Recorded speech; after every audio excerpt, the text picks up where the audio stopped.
মা, কিছু পয়সা দাও না মা, দোকান থেকে গিয়ে বিস্কুট কিনে খাবো।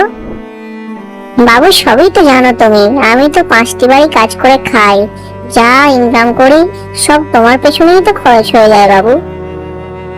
আচ্ছা একটু দাঁড়া তো দেখি।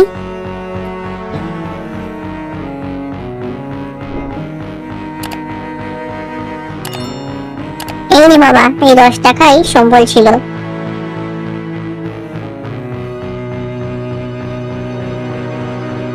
কাকু কাকু, আমাকে 10 টাকা একটু বিস্কুট দাও না, আমি খিদে পেয়েছে খুব, আমি খাবো। হ্যাঁ বাবু, বলো তুমি কোন বিস্কুটটা চাইছো? ওই তো ওই বিস্কুটটা দাও, ওই বিস্কুটটা, ওটা আমার খুব পছন্দের বিস্কুট, ওইটা দাও না। ঠিক আছে বাবু, দাঁড়াও, দিচ্ছি দিচ্ছি, দাঁড়াও। এই নাও বাবু তোমার পছন্দের বিস্কুট, এই নাও, ধরো। কাকু কাকু, বিস্কুটটা তো খুব সুন্দর খেতে কাকু।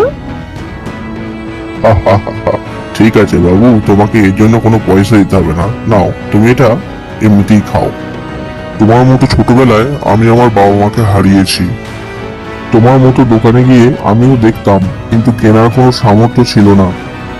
বন্ধুরা, এত সুন্দর দোকানদারের মানসিকতার জন্য একটি লাইক সাবস্ক্রাইব পাওয়া যেতেই পারে, কি বলেন আপনারা?